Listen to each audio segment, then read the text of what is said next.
నా పేరు మహేష్, పీడీఎస్యు జాతీయ నాయకుడిని. ఈరోజు ఉస్మానియా యూనివర్సిటీలో ముఖ్యమంత్రి రేవంత్ రెడ్డి పర్యటన సందర్భంగా విద్యార్థుల్ని, విద్యార్థి నాయకుల్ని బలవంతంగా అరెస్ట్ చేయడం, అదేవిధంగా ఉస్మానియా యూనివర్సిటీ మొత్తం కూడా ఈరోజు ఇనుప కంచెలతోని, ముళ్ళ కంచెలతోని నింపి ఒక అప్రజాస్వామికమైనటువంటి వాతావరణాన్ని ఈరోజు ముఖ్యమంత్రి, కాంగ్రెస్ పార్టీ, పోలీసులు ఈరోజు నిర్వహిస్తూ ఉన్నారు. దీన్ని మేము తీవ్రంగా పీడీఎస్ విద్యాసంఘంగా ఖండిస్తూ ఉన్నాం.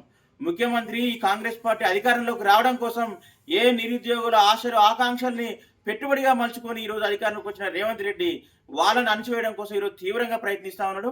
ఈరోజు కాంగ్రెస్ పార్టీ వాళ్ళు పెద్ద గొప్పగా చెప్తా ఉన్నారు, 20 సంవత్సరాల నుంచి ఏ ముఖ్యమంత్రి ఉస్మానియా యూనివర్సిటీకి రాలేదు, మేము వస్తున్నామని చెప్పేసి బాకాలు ఊతున్నటువంటి ఈ రేవంత్ రెడ్డి, ఈ కాంగ్రెస్ పార్టీ వాళ్ళకి మేము ఒకటే సూటిగా స్పష్టంగా మేము అడుగుతా ఉన్నాం.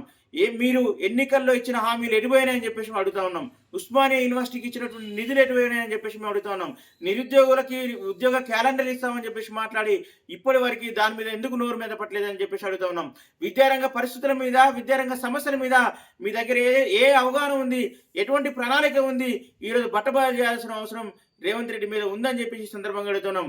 విద్యార్థులు, నిరుద్యోగులు ఈరోజు 18 నెలల కాలంలోనే తీవ్రమైనటువంటి వ్యతిరేకతను మూటగట్టుకున్నటువంటి రేవంత్ రెడ్డి ప్రభుత్వం ఈరోజు ఉస్మానియా యూనివర్సిటీ విద్యార్థుల యొక్క గొంతుని అణచివేసి వాళ్ళందరినీ కూడా అరెస్ట్ చేసి జైల్లో నిర్బంధించడం అంటే ఇది ఏ రకమైన ప్రజాస్వామ్య పాలన అని చెప్పేసి ఈరోజు రేవంత్ రెడ్డి గారిని మేము ప్రశ్నిస్తా ఉన్నాం. ఇదే రకమైనటువంటి చర్యలు, ఇదే రకమైన పోకడలు మీరు పోతే విద్యార్థి, నిరుద్యోగులు ఖచ్చితంగా వీని ఆగ్రహానికి గురవుతారని చెప్పేసి సందర్భంగా మేము హెచ్చరిస్తా ఉన్నాం. రేవంత్ రెడ్డి గారిని ఈ సందర్భంగా మేము ఒకటి డిమాండ్ చేస్తా ఉన్నాం.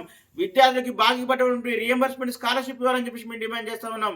అదేవిధంగా ఉస్మానియా యూనివర్సిటీలో టీచింగ్, నాన్ టీచింగ్ పోస్టులు భర్తీ చేయాలని చెప్పి మేము డిమాండ్ చేస్తా ఉన్నాం. ఉస్మానియా యూనివర్సిటీకి ఇవ్వాల్సిన కనీస నిధుల్ని ఈరోజు ఇవ్వాల్సిన అవసరం ఉందని చెప్పేసి సందర్భంగా మేము అడుగుతా ఉన్నాం. నిరుద్యోగులకి ఉద్యోగ క్యాలెండర్ ఇచ్చి వాళ్ళు ఆదుకోవాలని చెప్పేసి మేము అడుగుతా ఉన్నాం. ఇటువంటి సమస్యల మీద విద్యార్థి, నిరుద్యోగులు కలవడానికి ప్రయత్నించినా కూడా కలవకుండా ఈరోజు పోలీస్ పాలనని ఈరోజు నిర్వహిస్తూ ఉన్నారు. కాబట్టి దీన్ని వెంటనే మానుకోవాలని చెప్పి మేము డిమాండ్ చేస్తా ఉన్నాం. ఇదే పద్ధతిలో విద్యార్థి, నిరుద్యోగులు వెంటనే విడుదల చేయకపోతే మాత్రం పెద్ద ఎత్తున రాష్ట్ర వ్యాప్తంగా ఉద్యమిస్తామని చెప్పేసి ఈ సందర్భంగా మేము హెచ్చరిస్తా ఉన్నాం. గతంలో ఉస్మానియా యూనివర్సిటీ విద్యార్థుల్ని తాగుబోతులు అని చెప్పేసి మాట్లాడినటువంటి రేవంత్ రెడ్డి అదే ఉస్మానియా యూనివర్సిటీ పర్యటనకు వచ్చి గొప్పలు చెప్పుకుంటా ఉన్నాడు. కాబట్టి ఉస్మానియా యూనివర్సిటీకి వస్తున్న ఈ సందర్భంలో గతంలో చేసిన వ్యాఖ్యల మీద బేషరతుగా క్షమాపణ చెప్పాలని చెప్పేసి ఈ సందర్భంగా మేము డిమాండ్ చేస్తా ఉన్నాం.